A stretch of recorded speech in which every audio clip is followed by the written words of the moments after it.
স্বাগত ডিবিসি সংবাদে। আপনাদের সাথে আছি মৌসুমী শান্তা। এবার জানাবো খবরের বিস্তারিত।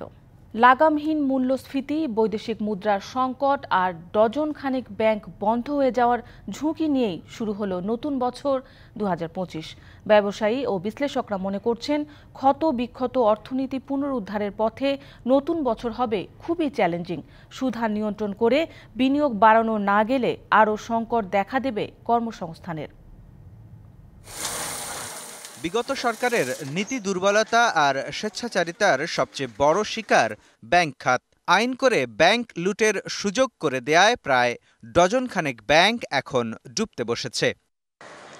ব্যাংক খাতের নৈরাজ্য, বৈদেশিক মুদ্রা ব্যবস্থাপনায় দুর্বলতা, অর্থ পাচার সহ অর্থনীতির নানা অনাচারে এখন লাগামহীন মূল্যস্ফীতির চাপে পিষ্ট সাধারণ মানুষ, যা স্বীকার করেন সরকারের নীতি নির্ধারকরাও।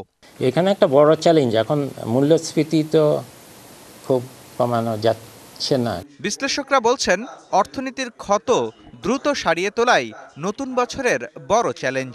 ব্যাংকিংয়ের ক্ষত, ব্যালেন্স অফ পেমেন্ট এবং ফরেন এক্সচেঞ্জের যে দুর্বলতা আর মূল্যস্ফীতি, এটা একটা ভিশাস সাইকেল বা দুষ্ট চক্র, একটা আরেকটাকে এফেক্ট করছে এবং এগুলোর সামগ্রিক একটা ইম্প্যাক্ট আছে কর্মসংস্থানে, নতুন বিনিয়োগে এবং আমাদের ইভেন এক্সপোর্ট এবং অন্যান্য যে অর্থনীতির বড় চালিকা শক্তি সেই জায়গাটাতেও। দীর্ঘদিনের নীতি দুর্বলতায় এখনও রপ্তানির তুলনায় আমদানি অনেক বেশি। প্রায় শূন্যের কোটায় নেমেছে বিদেশি বিনিয়োগ, নতুন বিনিয়োগে আগ্রহ কম দেশি উদ্যোক্তাদেরও। ব্যবসায়ীরা বলছেন, চড়া কর কাঠামো, লাগামহীন সুদহার, জ্বালানির অনিশ্চয়তা আর ডলারের বিপরীতে টাকার অস্থির বিনিময় হারের সমস্যার সমাধান না হওয়া পর্যন্ত চাঙ্গা হবে না ব্যবসা বাণিজ্য। তবে সবার আগে নিশ্চিত করতে হবে রাজনৈতিক স্থিতিশীলতা।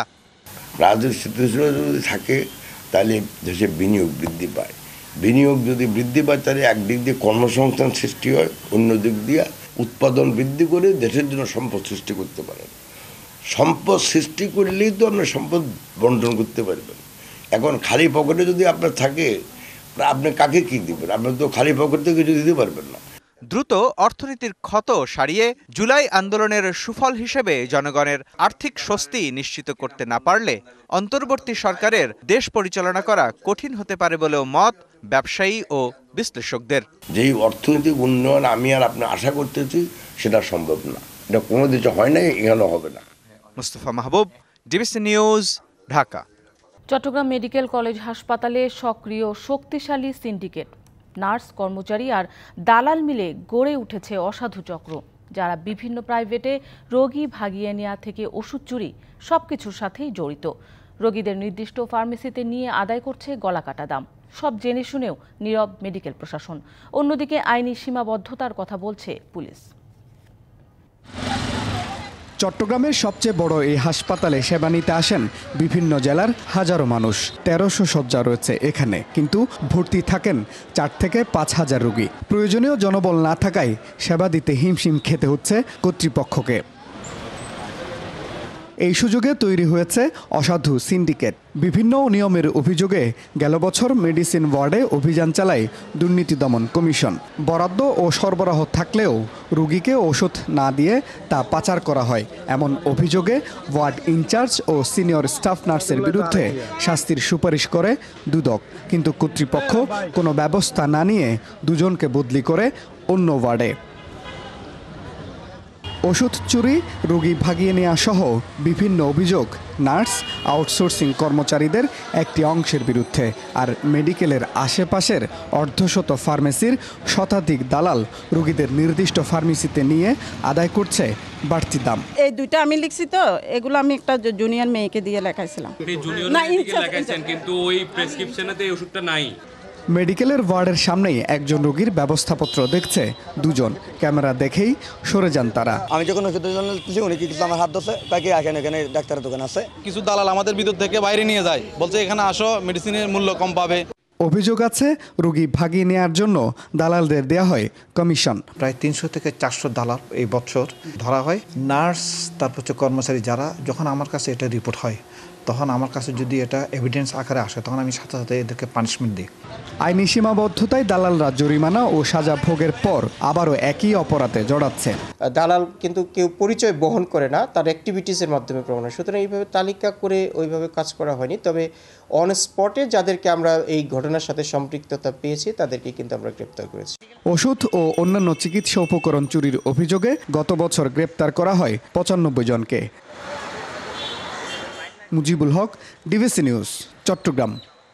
রাষ্ট্রদ্রোহ মামলায় গ্রেফতার সম্মিলিত সনাতনী জাগরণ জোটের মুখপাত্র চিন্ময় কৃষ্ণ দাস ব্রহ্মচারীর জামিন শুনানি হবে আজ সকাল 11টার পর মহানগর দায়রা জজ সাইফুল ইসলামের আদালতে শুনানি হওয়ার কথা রয়েছে।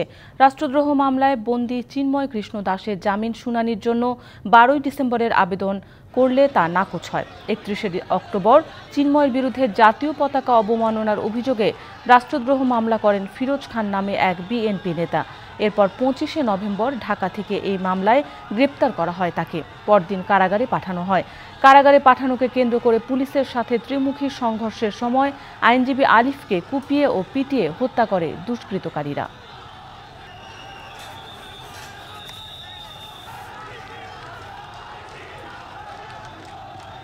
জুলাই আগস্ট আন্দোলনের উত্তুঙ্গ মুহূর্তে রাজধানী যাত্রাবাড়িতে গুলিবিদ্ধ হন ভোলার 18 বছরের মোহাম্মদ হাসান। 4 মাসের বেশি পেরিয়ে গেলেও হাসানের খোঁজ মেলেনি। একমাত্র উপার্জনক্ষম ব্যক্তির সন্ধান না পেয়ে পরিবারে নেমে এসেছে অন্ধকার। ভোলা থেকে 12 বছর বয়সে ঢাকায় আসতে হয় মোহাম্মদ হাসানকে। সংসারের অভাব দূর করতে সেই বয়সেই কাজ করতে হয় একটি ইলেকট্রনিক দোকানে। কিন্তু জুলাই আগস্টের উত্তাল বাংলাদেশ সবকিছু এলোমেলো করে দেয়। গুলিবিদ্ধ হাসানের খবর নেই। পরিবারটির সামনে কেবল অন্ধকার। যাত্রাবাড়িতে ছাত্র জনতার আন্দোলনে যোগ দিয়ে গুলিবিদ্ধ হন হাসান। সামাজিক যোগাযোগ মাধ্যমে দেখা যায় হাসানের রক্তাক্ত দেহ কিছু লোক ভ্যানে তুলে নিয়ে যাচ্ছেন। এরপর থেকে আর খোঁজ মেলেনি হাসানের। সংসারের বড় ছেলে হাসানের উপার্জনই ছিল একমাত্র ভরসা। তার অনুপস্থিতিতে হতাশা নেমে এসেছে পরিবারটিতে। অসুস্থ বাবার পক্ষে 2 ছেলে মেয়ের ভরণ পোষণ প্রায় অসম্ভব। আমার এই ছেলের উপরে আমার সংসার চলতো। এই ছেলে আমার 2 মেয়ের পড়ালার খরচ, ছেলের পড়ালার খরচ সবই ছেলে দিত। আমি সংসারে খুব কষ্টে আছি। এই 3 মাস আজ 21 দিন আমার পোলার কোনো খোঁজখবর আমরা পাইতাছি না। ব্যামগাড়িত করে নিতে আছে, অবিকল করে দেখা যায় আমার ছেলে। হাসানের পরিবারের প্রতি সরকারের সহযোগিতার হাত বাড়িয়ে দেওয়ার আকুতি সবার। ভিডিও ফুটেজে দেখতে পাচ্ছি তার ছবিটা ব্যানের উপরে, কিন্তু মনির তার ছেলের সন্তান আজও পায় নাই। বিভিন্ন সংস্থা থেকে আর্থিকও এই ফ্যামিলিকে সহযোগিতা করার কথা থাকলেও আসলে তাদেরকে সেভাবে সহযোগিতা করা হয় না। সরকারও যদি সহযোগিতা করতো তো একটু ভালো হইতো আর কি ওকে সংসারটা। ক্ষতিগ্রস্ত পরিবারগুলোতে সব ধরনের সহযোগিতার আশ্বাস জেলা প্রশাসকের। শহীদ এবং 20 জন আহত আছেন, তাদেরকে তাদের পরিবারদেরকে আমরা সরকারের পক্ষ থেকে, জেলা প্রশাসনের পক্ষ থেকে সহযোগিতা করছে এবং এই সহযোগিতা আগামী দিনেও অব্যাহত থাকবে। যে কোনো মূল্যে হাসানের সন্ধান চায় তার পরিবার, একই সঙ্গে চায় বিচারও। DBC news desk. মহানগর ঢাকার পৌষের রাত। এমন রাতেই ফুটপাতে ঠাঁই নিতে হয়েছে কিছু মানুষকে। তাদের অনেকেরই নেই শীত নিবারণের পর্যাপ্ত উপকরণ। শীতের ছোবলে মাঝরাতে ঘুম ভাঙা চোখে দেখতে হয় অনিশ্চিত ভবিষ্যৎ।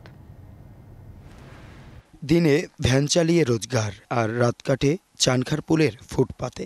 শীতের রাতে এই শহরে স্থায়ী কোনো ঠিকানা নেই ঘুমানোর জায়গা। তাই সবকিছু মেনে নিয়ে স্ত্রীকে নিয়েই পথের পাশেই রাত কাটানো। আমি জেগে আছি বলতে গেলে, যে ঠান্ডা পড়ছে তো আমি তো ঠান্ডার মাঝে যে বসে রইলাম। একটা কম্বল ছিল, একটা কম্বলতে শোয়া দিলাম আমার স্ত্রী। আধ বোতল সরিষার তেল, একটি শিশি, বালিশ আর কম্বল নিয়েই যেন ছলছল চোখের সাব্বিরেরও রাত কাটে ফুটপাতে। মশার কামড়, শীতও যেন হার মানে বেঁচে থাকার সংগ্রামের কাছে। আজকে প্রচণ্ড ঠান্ডা পড়ছে, এরকম ঠান্ডা এতদিন পাইনি। আবার এমন মনে করেন কি ভিতরে ময়লা না, মশা বেশি কামড়ায়। অন্যদিকে দমকা বাতাসে গভীর রাতে ঘুম ভেঙে যায় সদরঘাটের দিনমজুরের। অসহায় দৃষ্টি মেলে কাতর স্বরে অভিমান করে জানান, কষ্ট হলেও চাওয়া পাওয়া নেই কারো কাছে। হ্যাঁ, কষ্ট হইলেও থাকা লাগবে, নাইলে পানি থাকে না, চাওয়া পড়া লাগে না। এদিকে শীতের কবল থেকে রক্ষা পেতে কেউ আবার গায়ে জড়িয়ে নেয় পলিথিনের আবরণ। বেশি হাত পায়ে ঠান্ডা লাগে, এর কারণে পলি দিয়ে শুয়ে রইলাম, ঠান্ডা কম ধরবি। দেখা মেলে এমন তরুণদেরও জমানো অর্থে কিছু কম্বল দিতে এলে ঘিরে রাখে তাদেরকে। নতুন বছরের সব আয়োজন বাদ দিয়ে নগরের ছিন্নমূল মানুষের একটু উপকারের জন্যই তাদের এই চেষ্টা। ফ্রেন্ড সার্কেল মিলে আমরা আর কি টাকা তহবিল করে আপনার কম্বল গরিবদের মাঝে কম্বল বিতরণ করতেছি। স্টুডেন্টরা দিচ্ছি, তাহলে আমাদের থেকে আরো বড় লোক যারা আছে তাদেরকেও আমাদের সাথে আমাদের মতো এভাবে আর কি গরিবদের পাশে খাড়ানো উচিত। অভাব আছে, কষ্ট আছে, তারপরও শীতের সঙ্গে লড়াই করছে মানুষগুলো। আর শীতের রাতে তাদের পাশে কেউ এসে দাঁড়ালে খুশির ঝিলিক ফুটে ওঠে চোখ মুখে। Mohammad Al-Hasib, DBC news, Dhaka. প্রায় ১৫০ কোটি টাকার অবৈধ সম্পদ পাওয়া গেছে সাবেক আইনমন্ত্রী আনিসুল হকের। আর ২৯টি ব্যাংক হিসাবে সন্দেহজনক লেনদেন হয়েছে ৬৬৫ কোটি টাকা। এসব তথ্য দিয়ে আনিসুল হকের বিরুদ্ধে মামলা করেছে দুদক। ব্রিফিংয়ে জানানো হয়, ক্ষমতার অপব্যবহার করে বিপুল অবৈধ সম্পদের মালিক হয়েছেন আনিসুল। ২০০৮ সালে আওয়ামী লীগ সরকার ক্ষমতায় আসার পর দুদকের আইন উপদেষ্টা হন আনিসুল হক। ২০১৪ সালে এমপি নির্বাচিত হওয়ার পর পান আইনমন্ত্রীর দায়িত্ব। এরপর ২০১৮ এবং ২৪ সালের জানুয়ারির নির্বাচনেও মন্ত্রিত্ব পান আনিসুল।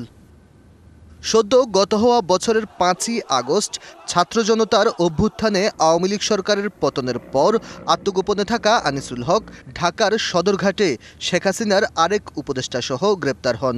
এরপর আনিসুলের সম্পদের অনুসন্ধানে নামে দুদক। বুধবার আনিসুল হকের বিরুদ্ধে মামলা করেন সংস্থাটির উপপরিচালক জাহাঙ্গীর আলম। ওই মামলার এজাহারে বলা হয়, জ্ঞাত আয়ের বাইরে আনিসুলের সম্পদ রয়েছে ১৪৬ কোটি ১৯ লাখ টাকা। এছাড়া তার স্বার্থ সংশ্লিষ্ট ২৯টি ব্যাংক অ্যাকাউন্টে ৬৬৫ কোটি ৬৪ লাখ টাকা পাওয়া গেছে। দুদক বলছে, মন্ত্রী থাকার সময় অবৈধ পন্থায় বিপুল অর্থ উপার্জন করেছেন আনিসুল হক। সর্বমোট ৬৬৫ কোটি টাকারও বেশি সন্দেহজনক লেনদেন করে মানি লন্ডারিংয়ের সম্পৃক্ত অপরাধ, দুর্নীতি ও ঘুষ সংগঠনের মাধ্যমে প্রাপ্ত অর্থ বা সম্পত্তির অবৈধ উৎস গোপন বা আড়াল করার উদ্দেশ্যে স্থানান্তর, রূপান্তর এবং হস্তান্তর করার দায়ে একটি মামলা রুজু করা হয়েছে। ব্রিফিংয়ে দুদকের মহাপরিচালক আরও জানান, চলমান দুর্নীতিবিরোধী অভিযানে সরকারি কর্মকর্তা কর্মচারী, জনপ্রতিনিধিসহ অনেকে আইনগত পদক্ষেপ এড়াতে বিদেশে রয়েছেন, যাদের অনেকেরই রয়েছে দ্বৈত নাগরিকত্ব। তাই দ্বৈত নাগরিকদের বিষয়ে তথ্য চেয়ে পাসপোর্ট অধিদপ্তর, পুলিশের সদর দপ্তর এবং স্বরাষ্ট্র মন্ত্রণালয়ে চিঠি দেওয়া হয়েছে। দুর্নীতি দমন কমিশন কর্তৃক পরিচালিত বিভিন্ন অনুসন্ধানকালে এই মর্মে তথ্য পাওয়া যায় যে সরকারি কর্মচারীদের এইরূপ একাধিক পাসপোর্ট গ্রহণের মূল লক্ষ্যই হল বাংলাদেশে দুর্নীতির মাধ্যমে অর্জিত তাদের অবৈধ সম্পদ গোপন করে বিদেশে পাচার এবং ভোগ করা। ৫ই আগস্টের পর দুর্নীতিবিরোধী অভিযান বেগবান করতে নানা পদক্ষেপ নিচ্ছে দুদক চেয়ারম্যান আব্দুল মোমেনের নেতৃত্বাধীন commission. Aditya Rafat, DBC news, Dhaka. কুড়িগ্রামের ফুলবাড়ী উপজেলার বালাতারি এলাকায় আশ্রয়ন প্রকল্পের ঘরগুলো ব্যবহার অনুপযোগী। এর মধ্যে শতাধিক পরিবার আশ্রয়নের ঘর ছেড়ে অন্যত্র চলে গেছেন, বাকিরা আছেন নিদারুণ কষ্টে। বাসিন্দাদের অভিযোগ, বিএনপি সরকারের সময়ে তৈরি, তাই আওয়ামী লীগ শাসনামলে সংস্কার হয়নি ঘর। তবে উপজেলা নির্বাহী কর্মকর্তা আশ্বাস দিয়েছেন দ্রুততম সময়ে সংস্কারের।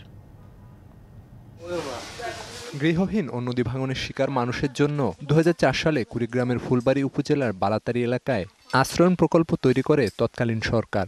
সেখানে ১৮০টি পরিবার মাথা গোঁজার জন্য ২টি করে আধাপাকা টিনের ঘর ও ২.৫ কাঠা জমি পায়। তাদের সুবিধার্থে টিউবওয়েল, কমিউনিটি ক্লিনিক ও মসজিদ সহ প্রয়োজনীয় স্থাপনা নির্মাণ করা হয়। তবে সময়ের পরিক্রমায় ঘর ও অবকাঠামো নষ্ট হতে থাকে। সংস্কারের জন্য সংশ্লিষ্টদের কাছে ধর্ণা দিলেও বরাদ্দ তো মেলেইনি, উল্টো শুনতে হয় কটূক্তি। যে কারণে ১০০টি পরিবার আশ্রয়ন প্রকল্প ছেড়ে যায়, বাকিরা বসবাস করছে নিদারুণ কষ্টে। ঝেড়ি যাই ছেড়ি আমার কলে তোমার বিএমপিএ দিবে খালেদা দিয়ে ঘর তুলেছে, খালেদাকে কন আমি ওগুলো আমি পাবো না। চেয়ারম্যান থেকে আরম্ভ করে উপজেলা পর্যন্ত দৌড়েছি, টিউনো পর্যন্ত দৌড়েছি, কোনো কাজ হয় নাই। জর্জীর্ণ ঘর অবকাঠামো সংস্কার করে ব্যবহার উপযোগী করে গড়ে তোলার দাবি বাসিন্দাদের। গা ভিজে যায়, বিছনা ভিজে যায়, বাচ্চা কোচ্চা নিয়ে থাকি, পলিথিন উপরে দিয়ে থাকি, অনেক কষ্টে আছে। কাগজ ঢাকি ঢাকি দিয়ে থাকি, বিছনা জড়ো করে থাকি, এই কষ্টই থাকি 12টা মাস। ঘরগুলো মেরামতের জন্য সংশ্লিষ্ট দপ্তরে আবেদন করা হয়েছে বলে জানালেন এই প্রশাসনিক কর্মকর্তা। আমাদের ফুলবাড়ি উপজেলায় যে আবাসনগুলো রয়েছে সেগুলো আমরা ভেরিফাই করেছি, কে কে থাকেন তালিকা করে এগুলো সংস্কারের জন্য আমরা চিঠি দিয়েছি ঊর্ধ্বতন কর্তৃপক্ষ বরাবর। আমরা আশা রাখি অচিরে হয়তো আমরা বরাদ্দ পাবো। বরাদ্দ এলেই কাজ শুরু হবে বলেও জানান তিনি। DBC news desk. টাঙ্গাইলে প্রান্তিক পর্যায়ে গবাদি পশু পালনকারী ও পোলট্রি খামারিদের উৎপাদন খরচ কমাতে বিনামূল্যে চিকিৎসা, টিকা, ওষুধ সহ খামার ব্যবস্থাপনা বিষয়ক প্রশিক্ষণ দেওয়া হয়। প্রত্যন্ত এলাকায় এ ধরনের সেবা ও পরামর্শ পেয়ে খুশি খামারিরা। তবে উপকরণের ক্রমাগত দাম বৃদ্ধিতে লোকসান গুনতে হচ্ছে বলেও জানান তারা। টাঙ্গাইলের ঘাটাইলের প্রান্তিক জনপদের মবিনপুর উচ্চ বিদ্যালয়ের এই মাঠটিকে গবাদি পশুর হাট মনে হলেও আদতে তা নয়। এখানে জিয়াউর রহমান ফাউন্ডেশনের পক্ষ থেকে চলছে গবাদি পশু ও পোল্ট্রি খামারিদের বিনামূল্যে চিকিৎসা, টিকা ও ওষুধ বিতরণের কার্যক্রম। নিজেদের আঙ্গিনায় বিনামূল্যে এমন সেবা পেয়ে খুশি প্রান্তিক মানুষ। এতদিন তো আমাদের গ্রামের বাড়িতে তো এরকম সুবিধা ছিল না। খুবই খুশি যে এই ধরনের সেবা আমরা এখন থেকে পাই নাই। কোন টাকা পয়সা লাগলো না, কিছু না, চিকিৎসা নিলাম, সহযোগিতা পাইলাম, আমাকে ভালো হইলো। আলাদা স্থানে আয়োজন করা হয় পোল্ট্রি খামারিদের জন্য জৈব নিরাপত্তা ও উৎপাদন খরচ কমানোর উপর কর্মশালা। এ সময় খামারিরা চলমান সংকট তুলে ধরে কার্যকর পদক্ষেপের দাবি জানান। সরকার যেরকম একটা রেট বাইন্দা দিছিল 10 টাকার উপরে, সেই রেটটা আমরা চাই। লিগ্যাল দামে বাচ্চা পাই না, আমরা কোম্পানির কাছে জিম্মি, আমাদের কাছ থেকে 120 টাকা 30 টাকা করে বাচ্চার দাম নিতেছে, আমরা এটার অবসান চাই। দেশব্যাপী এমন কার্যক্রম ছড়িয়ে দেওয়ার পাশাপাশি প্রান্তিক খামারিদের সমস্যা নিরসনের পদক্ষেপ নেওয়ার আশ্বাস দেন আয়োজকরা। ফ্রি ভেটেরিনারি মেডিকেল ক্যাম্পটা আমরা সরকারিভাবে এই জায়গাতে হয় না, কিন্তু ভ্যাকসিনেশন প্রোগ্রামটা করলে আমাদের রেগুলার হয়, কিন্তু এটা একটু বাস্ট আকারে হয়েছে এবং আমাদের এই ভ্যাকসিনেশন প্রোগ্রাম সচরাচরই আমাদের বিভিন্ন এলাকায় চলে এবং এটা ধারাবাহিকতা আমাদের অবশ্যই বজায় থাকবে। এই প্রোগ্রামটা মেনলি করা হয়েছে এই আশেপাশের জনগণকে উদ্বুদ্ধ করা যে তারা যে গবাদি পশু পালে এগুলো পালে এটা যাতে সঠিক সময় সঠিক চিকিৎসা দেয় এবং নিয়মিত যে চিকিৎসা প্রয়োজন হয় সেটা যাতে দেয়। জেলা প্রাণী সম্পদ কার্যালয়ের সহযোগিতায় এই কার্যক্রমে 5 শতাধিক গবাদি পশু লালন পালনকারী ও 5 শতাধিক পোল্ট্রি সংশ্লিষ্টরা অংশ নেয়। Sohel Talukdar, DBC news, Tangail. সংবাদ এই ছিল এখনকার মতো। ডিবিসি নিউজের সংবাদগুলো পড়তে ভিজিট করুন dbcnews.tv আর ভিজিট করুন ডিবিসি নিউজের ফেসবুক পেজ এবং ইউটিউব চ্যানেল। সঙ্গেই থাকুন।